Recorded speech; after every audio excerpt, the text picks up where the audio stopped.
ceweknya, oi. Kak Niki udah pakai baju oranye gimana Kak Niki? Nah, jadi kemarin Nikita Mirzani dan Mail resmi ditahan ya guys sebagai tersangka dalam kasus dugaan pemerasan terhadap Dr. Riza Gladys. Nah, berdasarkan keterangan dari kepolisian, secara prosedur penahanan ini sudah sesuai dengan aturan hukum yang berlaku. Tapi apakah ini berarti mereka sudah pasti bersalah? Yuk kita bahas. Jadi dalam proses hukum pidana itu ada beberapa tahapan yang harus dilewati guys. Pertama adalah sebagai tersangka.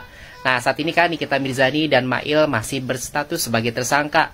Ini berarti ada bukti permulaan yang cukup tetapi belum diuji di persidangan. Kemudian sebagai terdakwa. Nah, jika kasus ini dilimpahkan ke pengadilan, status mereka akan berubah menjadi terdakwa. Disinilah proses pembuktian benar-benar dimulai. Yang terakhir adalah sebagai terpidana. Jadi jika pengadilan memutuskan mereka bersalah, barulah mereka disebut sebagai terpidana. Namun mereka masih bisa mengajukan banding, kasasi hingga peninjauan kembali atau PK. Jadi kita harus memahami ya guys bahwa proses hukum masih panjang. Baik korban, jaksa maupun Nikita Mirzani dan Mail masih memiliki hak dan kewajiban dalam tahapan berikutnya. Apa sih pelajaran penting dari kasus ini?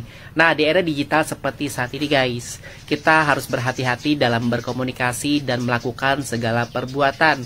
Semua bisa direkam dan dijadikan alat bukti hukum. Jika ada kesepakatan yang berhubungan dengan uang atau materi, sebaiknya dibuat secara tertulis agar tidak menimbulkan masalah di kemudian hari. Tetap kawal kasus ini dengan berpikir kritis dan objektif. Bagaimana pendapat kalian? Yuk diskusi di kolom komentar. Mail gimana Mail? I'm good, bagus. Pesannya gimana sih Kak Niki? Tidak ada, biar cepat selesai masalahnya. Guys, denger nggak? Tadi Mail sama Nikmir waktu ditanya perasaannya pakai baju orange gimana, Mail bilang good, sedangkan Nikmir bilang supaya cepat selesai. Kata-kata cepat selesai yang diucapkan Nikmir ini spontan loh. Itu artinya dia tuh udah siap semuanya. Dan mungkin juga dia tuh sekarang tuh mengalah duluan. Supaya nanti bisa debat di persidangan dan dia bebas. Dan orang yang melaporkannya, yang berjelas-jelas on skincare yang overclaim, kebalik gitu istilahnya. Dia yang ditahannya. Ya, mungkin ini salah satu strategi Nikmir untuk mengalah. Dan itu bagus sekali dijalankan oleh Nikmir. Dan Nikmir itu tidak seperti sebelum-sebelumnya dia teriak-teriak atau apa. Tapi benar-benar kali ini dia tuh benar-benar rendah hati. Benar-benar seperti itu sudah siap semuanya. Tapi ada yang aneh dengan kasus-kasus ini nih. Kenapa kok Polda cepat-cepat menetapkan tersangka dan menahan Nikmir. Sedangkan para owner overclaim lainnya yang duluan dilaporkan itu malah masih berkeliaran bebas di luaran. Teman-teman aneh nggak di sananya? Ada apa ini? Ya kita sih nggak tahu ada apanya, cuma pesan saya untuk Polda, tolonglah berlaku adil. Tolonglah lihat mana yang salah dan mana yang benar. Jangan karena mungkin para owner skincare itu termasuk tergolong mafia skincare kayak gitu, membuat Polda lebih mendukung mereka dibanding orang yang menyurahkan kebenaran seperti Nikmir.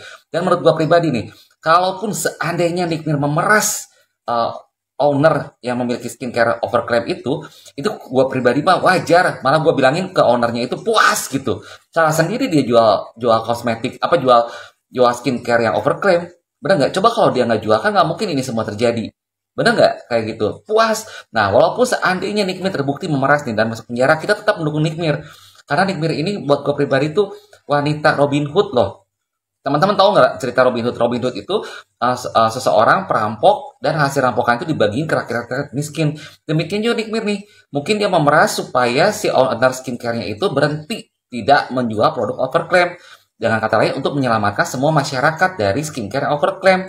Itulah pandangan gue pribadi. Tetap mau gimana pun Nikmir bagus sekali. Bahkan kalau Nikmir sampai masuk penjara, wah gue yakin begitu Nikmir keluar pasti lebih melesat lagi, lebih tinggi lagi derajatnya Nikmir. Benar nggak? Mau apapun itu juga, kita dukung Nikmir. Dan buat Loli harus jadi pengganti Ami ya. Selama Ami jalani ini semua, Loli tetap harus jadi kakak yang baik untuk adik-adiknya semua. Pengganti Ami juga. Dan Loli harus selalu jenguk Ami di dalam ya. Kita semua berdoa untuk Ami, supaya Ami nanti di persidangan, dia bisa menang. Karena saya yakin si Ami ini bakal menang Nikmir ini. Kenapa dia pun sekarang santai, beda dengan sebelum-sebelumnya, karena dia sudah menyiapkan semuanya. Menyiapkan semuanya bukan berarti sogok-sogok atau suap-suapan, itu bukan ya. Tapi udah menyiapkan untuk bukti-bukti, membalikan semuanya. Dan mungkin kata-kata cepat selesainya itu, dia mengalah sekarang, yang pada akhirnya bisa berbalik kepada yang melaporkannya justru yang masuk penjara nantinya. Coba kita lihat nantinya, cuman apapun yang terjadi, kita tetap dukung Nikmir, karena Nikmir itu sosok ibu yang kuat dan sebagai inspirasi buat para perempuan di Indonesia. Tang tang tang tang pemirsa, Sepertinya permainan segera dimulai. Buat kamu yang merasa dirinya menyuap, siap-siap dimulai.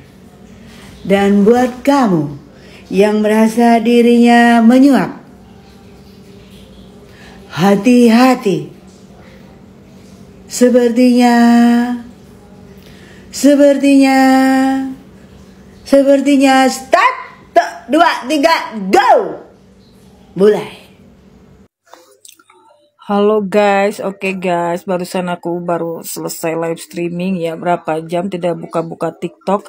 Nah pas selesai live streaming aku buka TikTok dan boom, ternyata NM dan Yani Gita Mijani dan Mail sudah menjadi tersangka dan sudah memakai baju oranye. Nah kayak gitu ya. Ini fakta ya, kayak gitu. Aku tidak akan ngeles atau kayak mana kayak gitu ya. Nah ini kan Nikita Mijani ini kan dia jadi tersangka kasus pemerasan dan pencucian uang katanya ya. Nah kalau aku menelaah dari rekaman kayak gitu, dari rekaman yang beredar luas walaupun hanya sepotong-sepotong kayak gitu, aku lebih ke intinya. Dokter R ini kan minta diketemukan dengan NM lewat jalannya Mail, terus memasang harga nego bla bla kayak itu. Otomatis ada bahasa secara itunya menyuap. Nah kalau menurut setahu aku, menyuap itu adalah ada unsur pidananya, ya kan? Menyuap itu ada unsur pidananya. Nah kalau misalkan yang memerasnya juga sudah diperiksa, yang menyuap pun harus diperiksa biar adil. Dengan alasan apa dia menyuap? Kayak gitu, ya kan? Orang menyuap itu pasti dengan ada alasan tertentu kayak gitu kan. Seperti yang kalau udah tahu Dokter R menyuap NM itu supaya seperti apa, ya kan? Jadi yang memeras pun termasuk pidana kayak gitu. Terus yang menyuap pun ada unsur pidananya juga. Jadi harus adil. Jadi NM untuk 20 hari ya. Sementara dia ditahan kayak gitu. Nah kan NM pernah bilang dia pengen ini masalah pengen lewat pengadilan. Nah kita tunggulah adu bukti di pengadilannya kan kayak gitu. Nah untuk kubu sebelah mantap,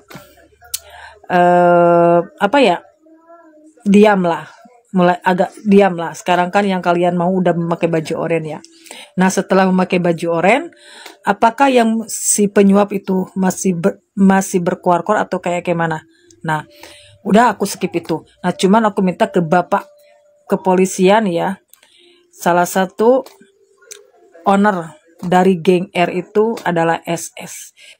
Bagaimana aku pengen pertanyakan, SS telah memberangkatkan bencong ke tanah suci dengan bergaya perempuan, sedangkan si bencong itu adalah laki-laki, dan sekarang si bencong itu sudah dipenjerong.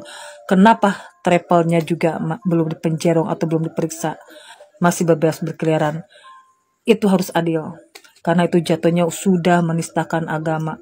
Up ini guys, up, biar adil. FYP aku penuh dengan pemberitaan si NM udah ditahan dan katanya udah pakai baju oranye juga. Ternyata kasusnya si NM ini bukan kasus suap guys, melainkan kasus pemerasan. Ternyata suap dan pemerasan itu adalah dua hal yang berbeda. Kalau suap adalah pemberian uang atau barang untuk memengaruhi keputusan atau tindakan seseorang, sedangkan pemerasan adalah tindakan memaksa pihak lain memberikan sesuatu dengan ancaman-ancaman tertentu. Kalau memang kasusnya si NM ini dianggap sebagai pemerasan ya, bukan kasus suap menyuap, kenapa beberapa hari kemarin rekaman suara bocor antara si dokter itu sama dokter O dan juga si dokter pelapor sama si asistennya si Nikita, si Mail tuh, dan di dalam rekaman tersebut nggak ada tuh pembahasan tentang memeras dengan sejumlah uang, yang ada berusaha untuk mendamaikan si dokter O ini gitu kan, supaya huru-hara ini selesai gitu. Tetapi si pihak pelapor justru melaporkan kalau ini adalah pihak pemerasan, sedangkan pemerasan sendiri adalah memberikan sejumlah barang tertentu untuk menutupi suatu kasus gitu kan. Sekarang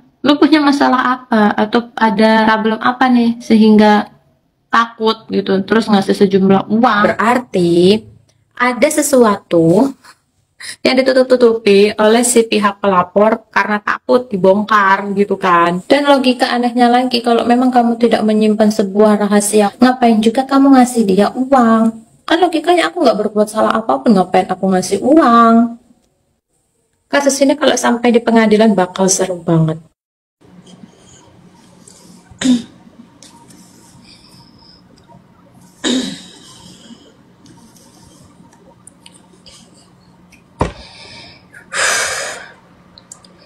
Anaknya masih ada yang kecil lagi.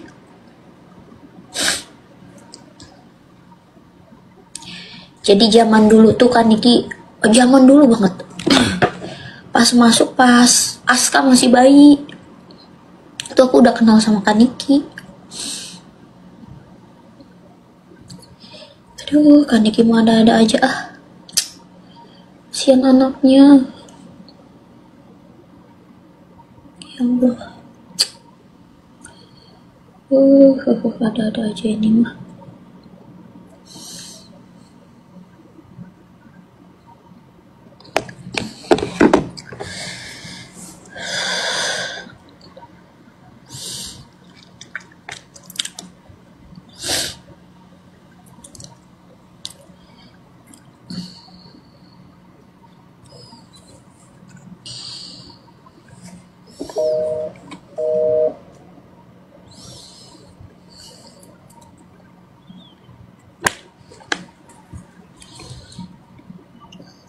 Kata Bang Iwan bisa itu nggak? Aja.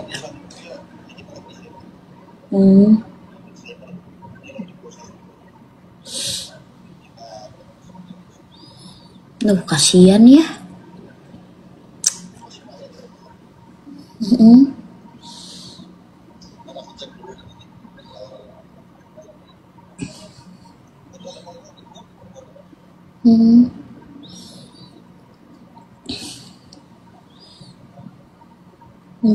Dia masih kena emang.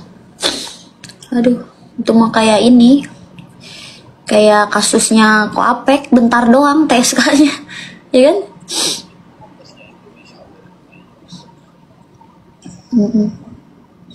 Ya udah, kalau bisa nengok, bilang coba tanya si itu, kita nengok ya.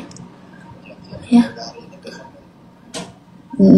Nggak, kalau nggak apa-apa malam ini aja coba tanya. Ya, ya.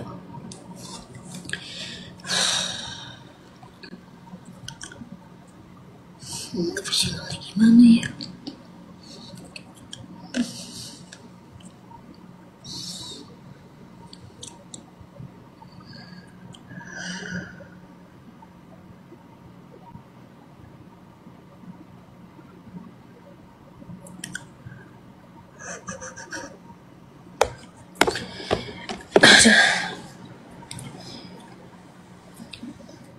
Pokoknya nanti ya kalian, kalau tadi aja baru aja ngomong suatu saat nanti kita tuh udah dewasa, terus kita tuh ini ya kadang-kadang berantem sama orang, bertengkar sama orang, kalau bisa mah jangan dibawa ke jalur hukum.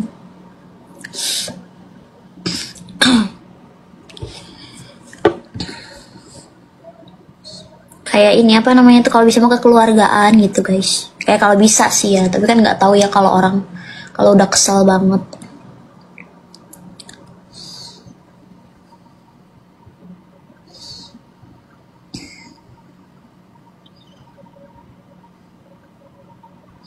Gak taraweh. Aduh, aku mau sholat guys, lupa. Astagfirullahaladzim. Aku maghriban dulu ya. Panda Babu SS, kau bilang Nikmir itu kebal hukum. Gimana Nikmir bisa dihukum? Sedangkan tidak ada pemerasan sama sekali. Udah, kalian gak usah bohong deh Panda. Kalian itu hanya penyuapan, menawarkan diri pada Nikmir.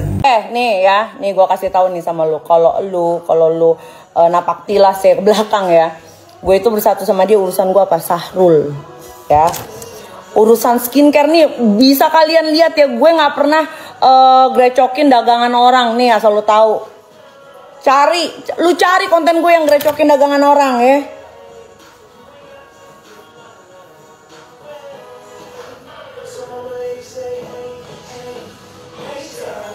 Review produknya nggak pernah gue nge-review produk. Terus kalau bilang, Cila sekarang cuci tangan. Kalau gue memang terlibat, gue pasti udah diperiksa. Tuh pertama. Kedua, gue pasti udah dipanggil. Gue pasti udah ditahan kalau memang gue terlibat. Lu gak tahu gue lagi dagang mukena, gue lagi fokus dagang. Ina dengar-dengar lu ikut dalam kasus pemerasan ya. Iya, persape santen ya. Pak polisi, ini tolong dong saya diperiksa. Pak, nih saya minta tolong doang Pak. Ya elah Pak, periksa aja Pak, biar enak Pak. Biar enak nih Pak, biar nggak simpang siur. Cuci tangan, iya, biar nggak jorok. Gue siap banget loh kalau misalnya mau diperiksa. Cuma sayangnya memang tidak ada korelasinya ke gue. Kalau memang terlibat, Reza Gladys pasti udah melampirkan nama gue. Nikita Mirzani akhirnya resmi ditahan hari ini ya. Dari berita yang gue lihat ya, dari video-video yang lewat di beranda gue tentang penahanan Nikita Mirzani hari ini kan, jadi dia diperiksa tuh ya dari pagi selama beberapa jam ya kan. Habis itu akhirnya dia ditahan pakai baju oranye.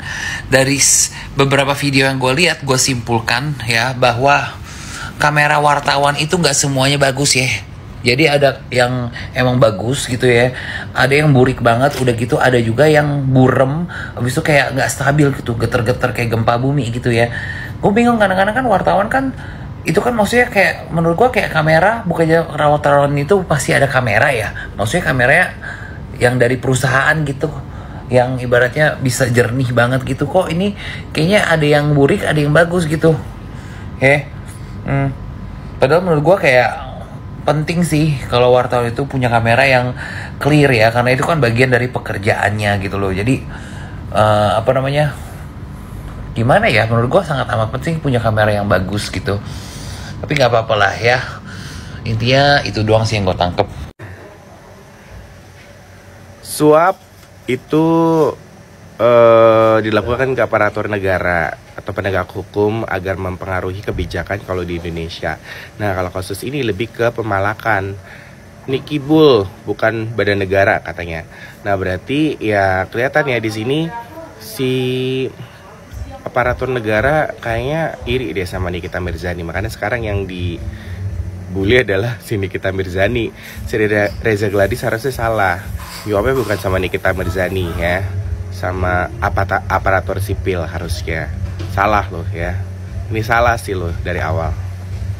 FYP aku penuh dengan pemberitaan CNM udah ditahan dan katanya udah pakai baju oranye juga. Ternyata kasusnya CNM ini bukan kasus suap guys, melainkan kasus pemerasan. Ternyata suap dan pemerasan itu adalah dua hal yang berbeda. Kalau suap adalah pemberian uang atau barang untuk memengaruhi keputusan atau tindakan seseorang, sedangkan pemerasan adalah tindakan memaksa pihak lain memberikan sesuatu dengan ancaman-ancaman tertentu. Kalau memang kasusnya CNM ini dianggap sebagai pemerasan ya, bukan kasus suap menyuap, kenapa beberapa hari kemarin rekaman suara bocor antara si dokter itu sama dokter O, dan juga si dokter pelapor sama si asistennya si Nikita, si Mail tuh, dan di dalam rekaman tersebut nggak ada tuh pembahasan tentang memeras dengan sejumlah uang yang ada berusaha untuk mendamaikan si dokter O ini gitu kan, supaya huru-hara ini selesai gitu. Tetapi si pihak pelapor justru melaporkan kalau ini adalah pihak pemerasan. Sedangkan pemerasan sendiri adalah memberikan sejumlah barang tertentu untuk menutupi suatu kasus gitu kan. Sekarang lu punya masalah apa atau ada problem apa nih sehingga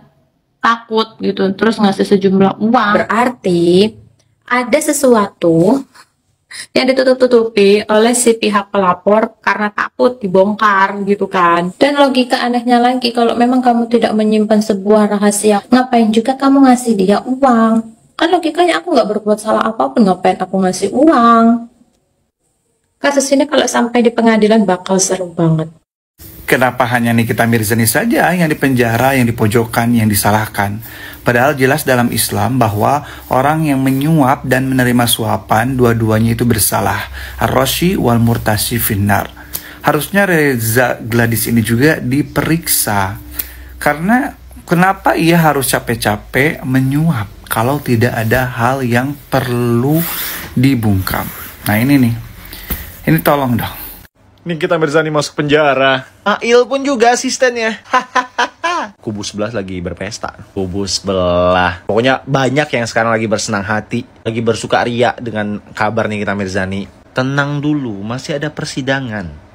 Pokoknya kita nih bikin hashtag Justice for NM. Kadang gue juga lucu ya. Ini berpendapat ya, gue berpendapat ya. Negeri ini lucu. Hukumnya kemana hukumnya? Ini nggak diselamatin dulu nih. Orang yang udah kena tipu dan segala macam itu nggak diurus dulu. Tapi kalau untuk yang hal begini tuh cepet gitu loh prosesnya. Yang kemarin dilaporin oleh Doktif dan juga Nikita Mirzani dan lain-lain terkait overclaim produk tidak aman. Itu kemana laporannya? Lo sadar gak sih laporannya kemana? Laporannya kemana? Nggak tahu ya, gue nggak mau apa itu. Gue cuma nanya dan itu berpendapat doang. Gue nggak mau ngiring stigma negatif. Yaudah, gue cuma nanya laporannya kemana gitu loh, biar ada kejelasannya. Kenapa kok ujuk-ujuk ini cepet banget penyelesaiannya, jebret gitu loh. Langsung aja tersangka, langsung masuk penjara. Nggak apa-apa, semua diputuskan dari pengadilan nantinya, hukum berjalan. We just watching with that. Dan kita tahu dan bisa menilai nantinya. Apakah hukum ini berlaku sebaik mungkin atau enggak, kita nggak tahu. Untuk Nikita Mirzani, even lo pun masuk penjara nantinya gitu loh, dengan putusan sidang nantinya, lo untuk kedua kalinya tersangka yang terhormat. Thank you.